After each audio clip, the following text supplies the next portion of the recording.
Hurry up!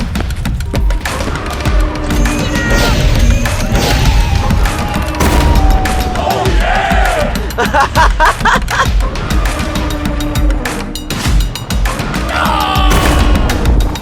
Oh man! Hurry up!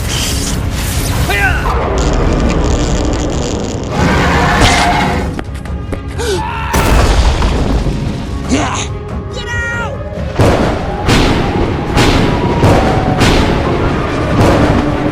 Oh no!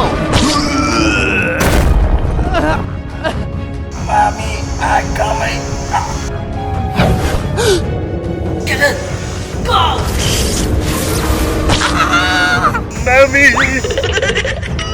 Từ từ! Oh no!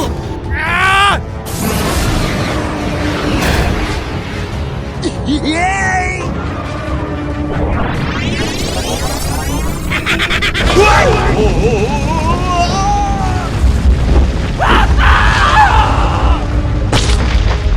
Hey, you!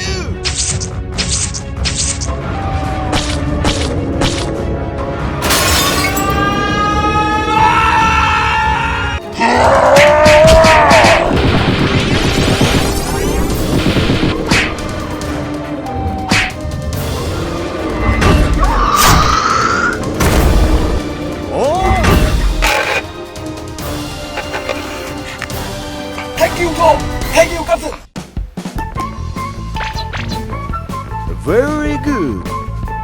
Come on, everybody!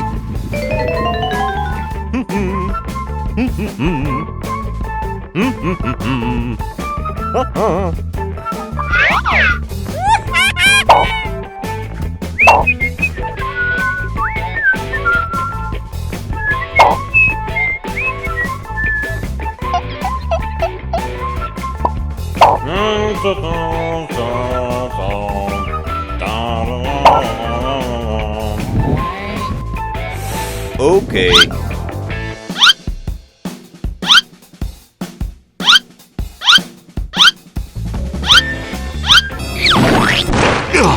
Hit the gut! Ah!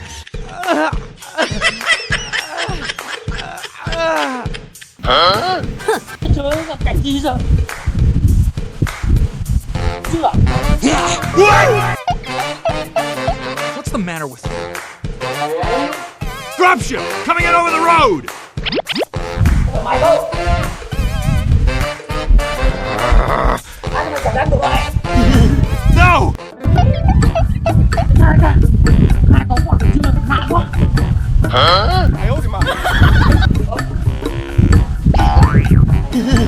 Let's go! Let's go!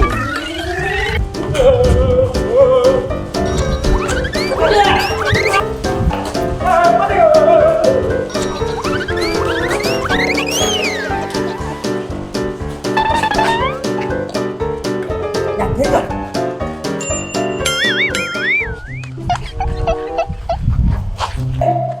Đừng có đường nữa tao. Lấy cái quả dừa. And what about there? NANI?! Kia! Kia!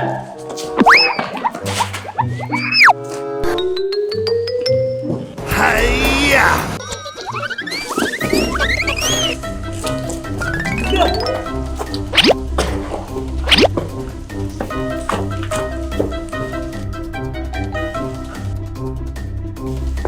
Let's get a move on! We gotta clear out before they target us. Where'd you find this?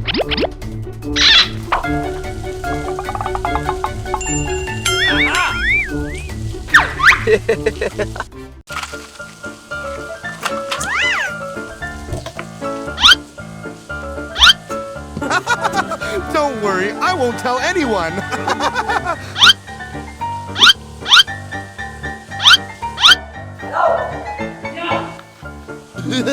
Hey!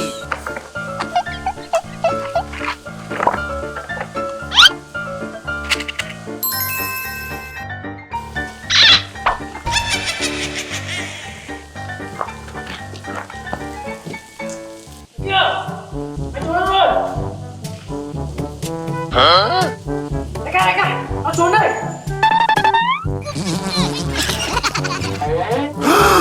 What's the matter with you? Fantastic! Mày có chạy nữa không? Ra đi. Chuột vàng. Này, nó chạy mất. Okay, okay. Vàng rồi. To lắm. To. Này. Đại ca hợp con chuột vàng đấy. Bây giờ phải để tao con chuột vàng này. Gặp lại chết không mà.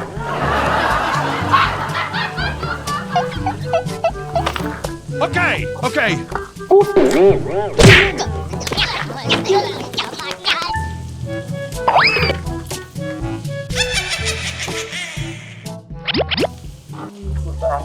Đại ca từ từ. Đại ca mở chạy mất để em mở. Đại ca chuẩn bị vô nhanh nhá. Đại ca chuẩn bị vô. Đại ca chuẩn bị vô nhá. Chạy vô này.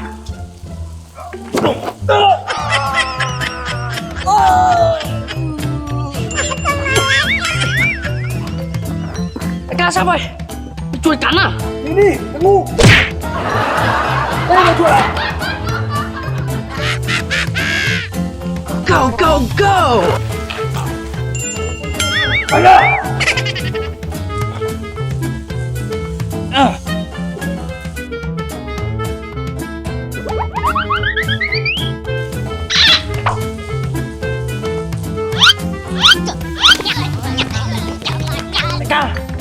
Đại ca làm mình dưa cho bớt nóng.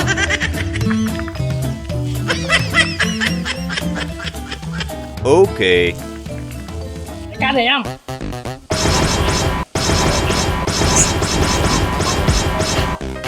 Oh, let's go, Tubbo. Come on. What was that?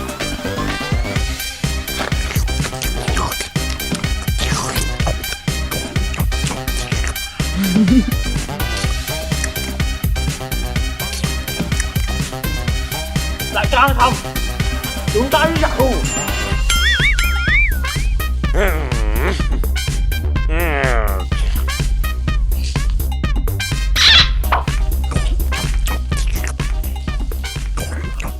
Đi rồi.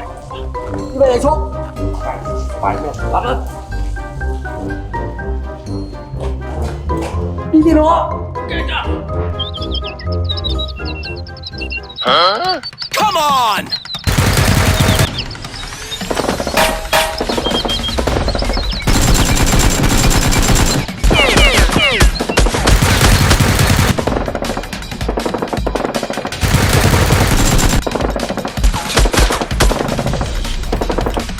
Let's go!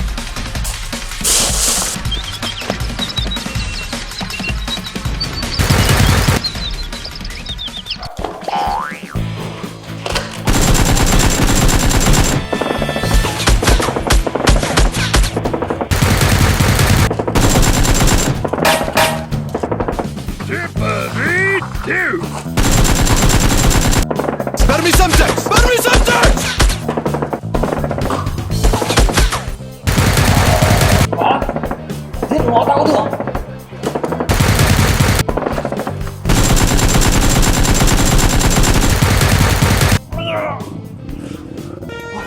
Đâu rồi? Mày sao vậy? Em có bụng quá này cả rồi. Mày, đau bụng trả xin phép mày.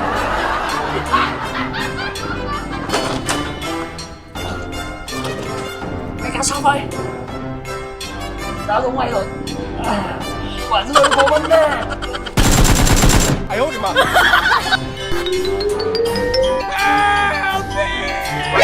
Nani? Rồi chứ gì? Anh ơi, cho anh cây MC thuốc giải. À, thuốc giải gì? Đi theo tao. Này nữa. Anh em, tao đưa thuốc giải cho. Nào. Công nhận là người đẹp trai nhất nhà mình.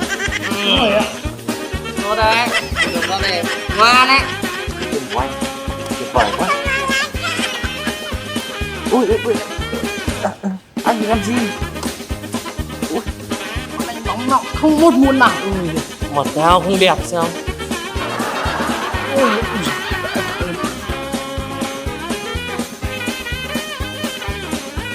Chúng mày thấy ngọt không? ngọt ngọt anh ạ. Ngọt là đúng rồi đấy. Nó là thuốc độc đấy.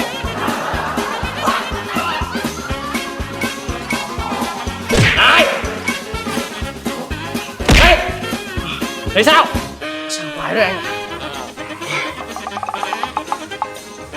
Good.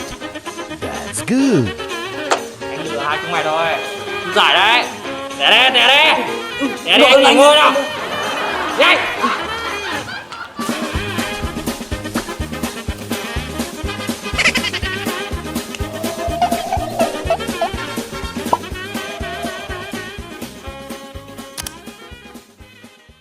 Bắt đầu.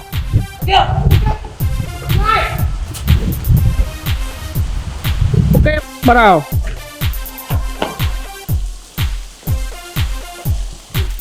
Bắt đầu. Chuột vàng cơ. To lắm. To. Nhai. Bắt đầu. Đại ca hợp con chuột vàng đấy. Bắt đầu. Nhìn đã. Ok này. Bắt đầu. Để em mở. Đại ca chuẩn bị vô nhanh nhá. Bắt đầu. Bắt đầu. Ngồi đó. Ok này. Bắt đầu. Ok này. Bắt đầu. Nằm xuống. Bắt đầu. Ok này.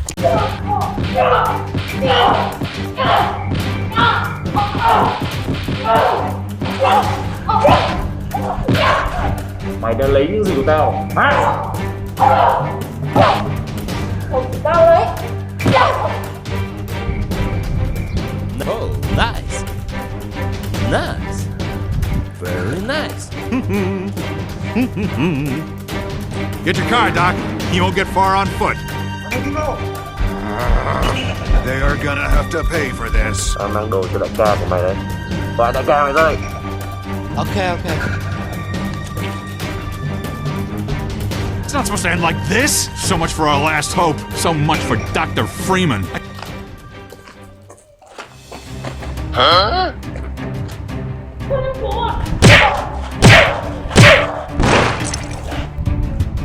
You must die!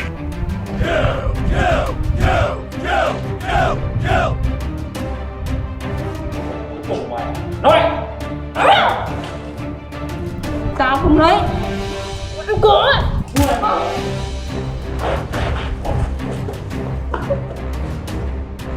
Mày đứng làm gì? Bao giờ? Hả? Nó đang mang đồ đến rồi. Ra gọi nó vào đây.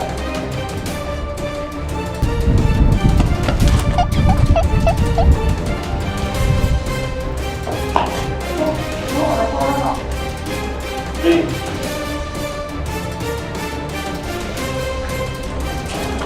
Hey, you! We thought you were here to help.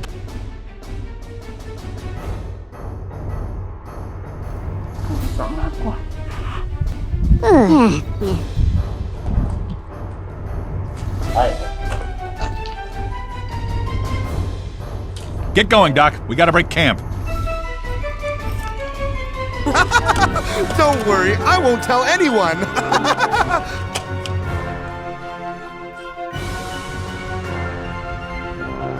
We got a problem?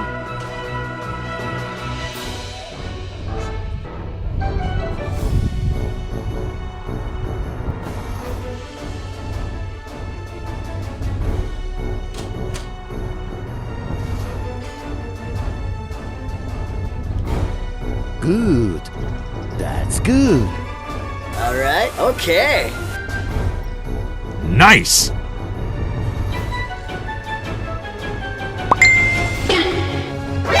Nani?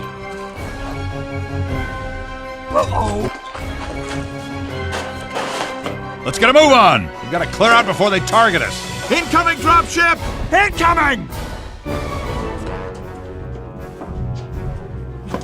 Có thằng nào chạy qua đây không? Thằng cán rỗ mới chạy đằng kia này nghe. Lấy súng nó thiện.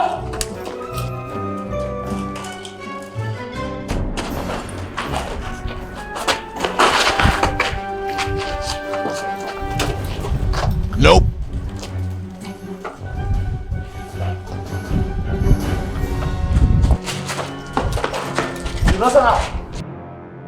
Cover me while I reload. Ôi, đây này. Go, go, go! Here come the hacks!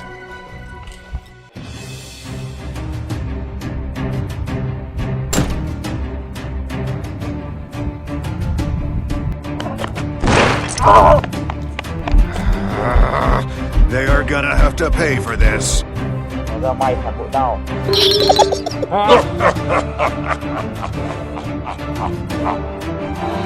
Không phải em. Không phải em.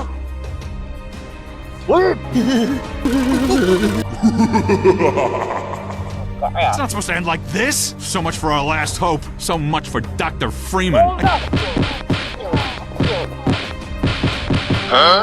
What's that?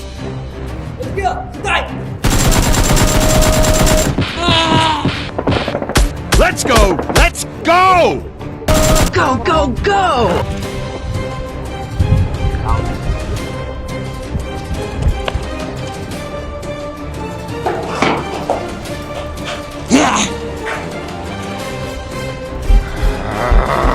They are gonna have to pay for this.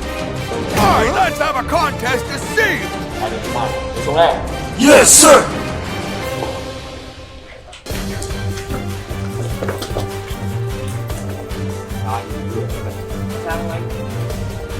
Quay cảnh sáu của chúng nó.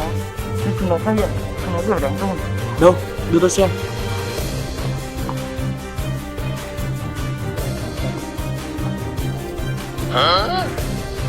You can smell it. Được chưa? Đi về đi. Đi về đi. Anh ạ. Em về rồi.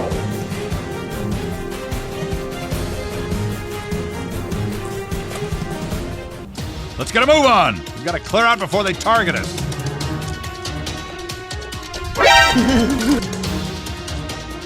Well,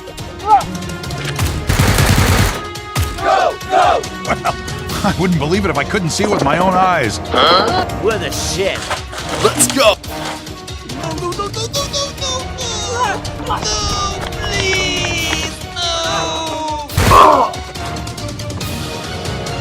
We almost have him.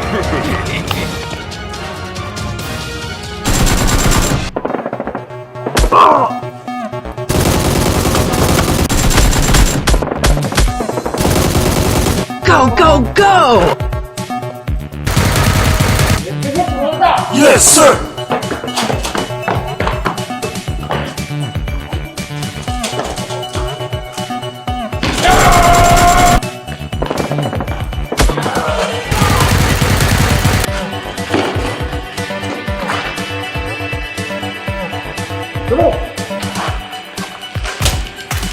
Okay, okay.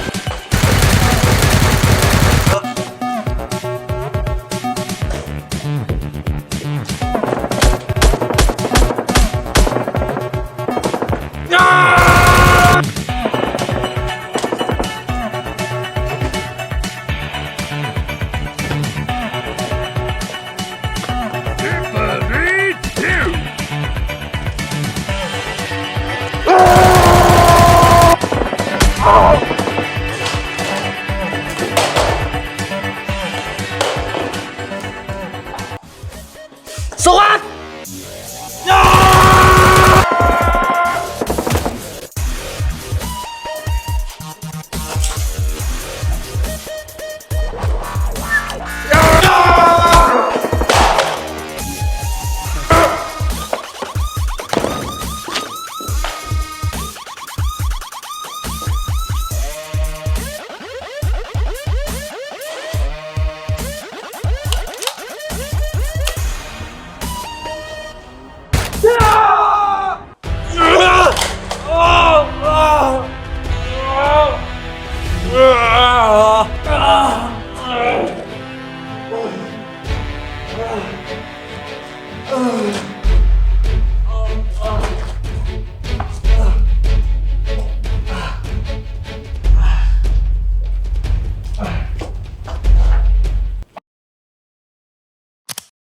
Bắt đầu. Mày đã lấy cái gì của tao? Hả? Bắt đầu. Mày định đi đâu nhá? Bắt đầu. Bắt đầu. Bắt đầu. Lại em. Bắt đầu. Từ từ. Bắt đầu. Bắt đầu.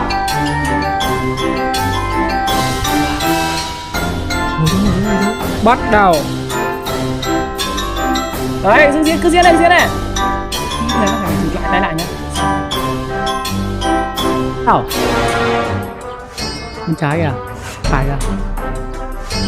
Đầu. Đầu. Đi đi.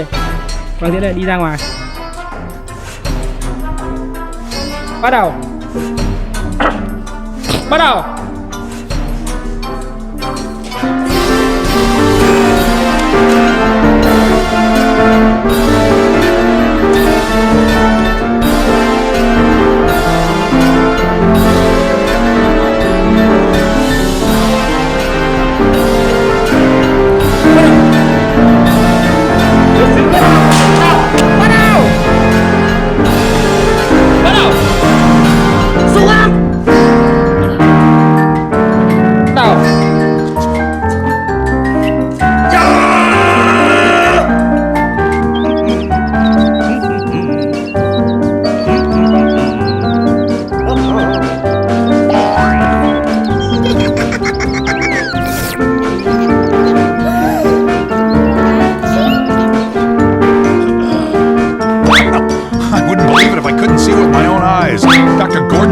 Himself.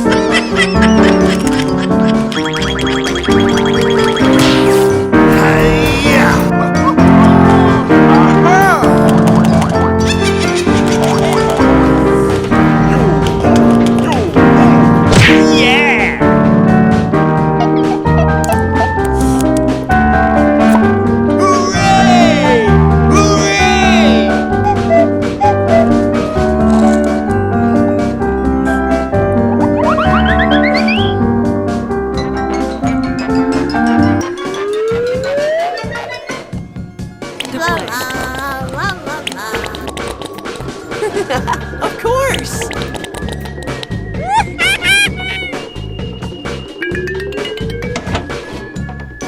Okay!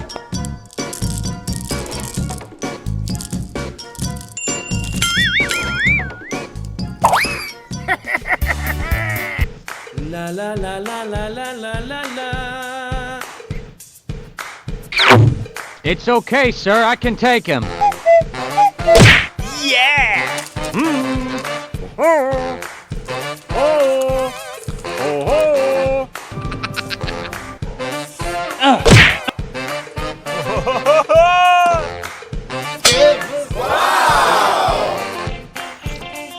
Hey, that's pretty good.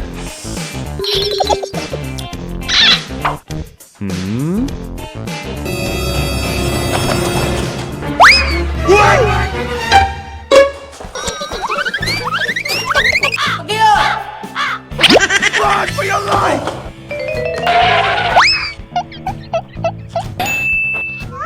Aha!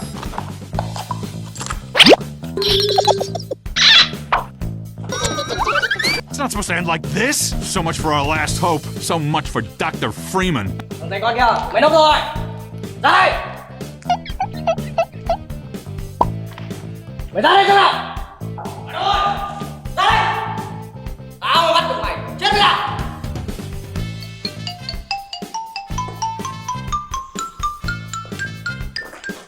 Nope. Let's get a move on. We've got to clear out before they target us. Uh-oh.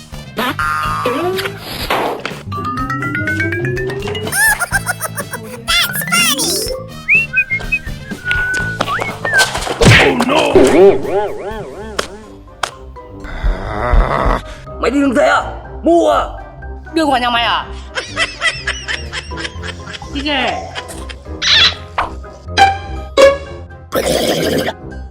Đường nhà tao đấy. Ý mày sao? Mày ra cho tao đi. Lại. Hey! Đây đây sẵn hở. Đấu đây.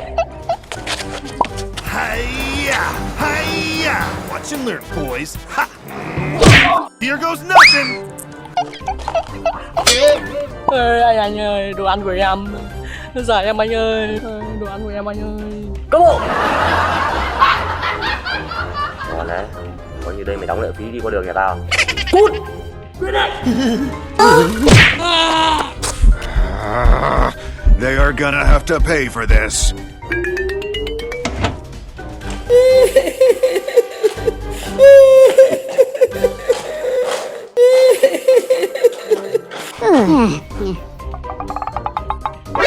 NANI? Thằng dây con này, súng thích nhau đâu? Ôi anh ơi, em bị cướp rồi. Mày ăn hết rồi, mày còn đổ tội cho người khác à? Ôi anh ơi, em bị cướp thật rồi anh ơi. Đây đây sẵn hở. Đấu đây.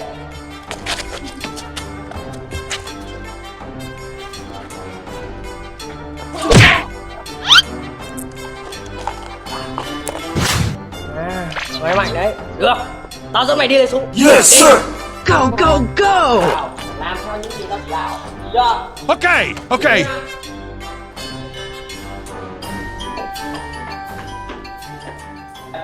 Yup, we'll do whatever you choose. Đấy.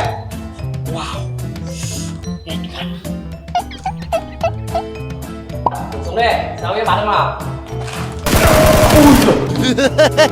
Cũng biết dùng súng đấy, dẫn tao đi ra chỗ thằng đấy. Okay, Nhanh. okay. Let's go. Let's go.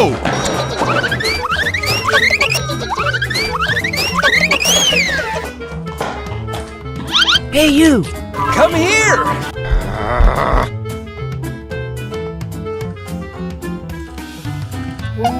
Đúng hộp của tao. Hộp của anh nhưng mà hộp của ai nữa.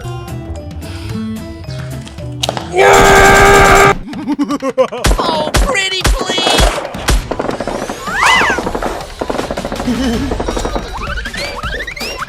Mày chạy à?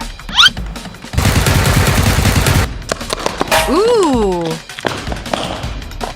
Này, ăn nó đi!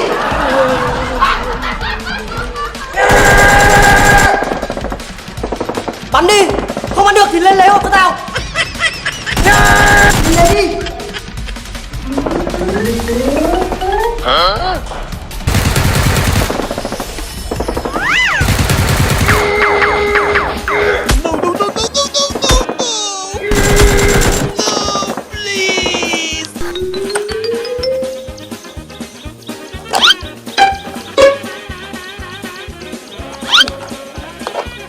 Mang về đây! Nhanh lên! Mang về đây! Đánh chưa? Để đâu cho tao! I owed him up. Đồ ơi! Mang về đây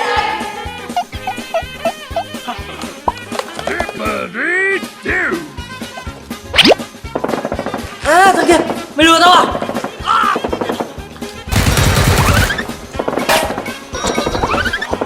It's a man hack. That's a man hack.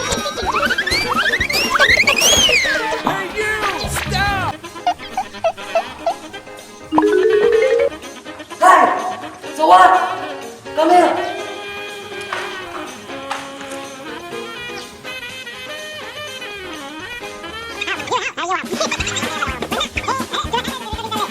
Yeah.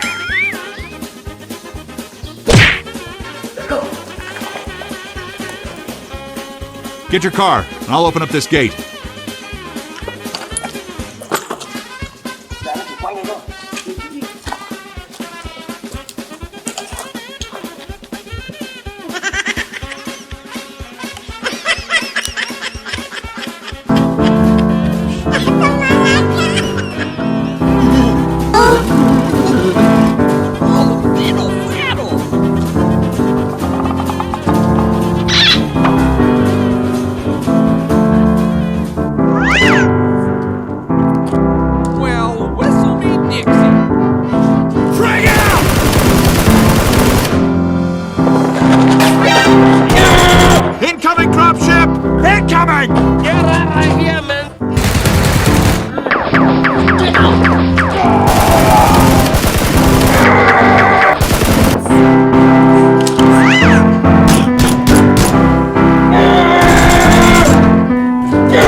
Mời đã bị bắt.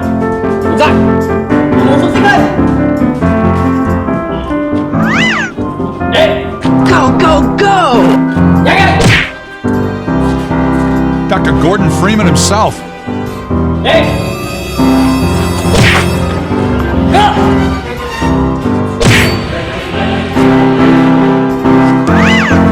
I wouldn't believe it if I couldn't see it with my own eyes.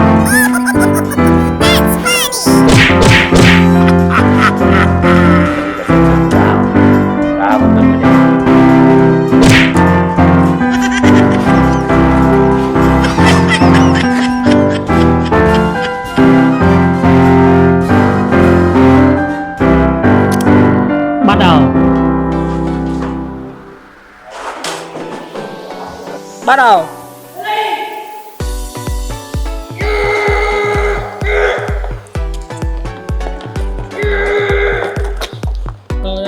Bắt đầu.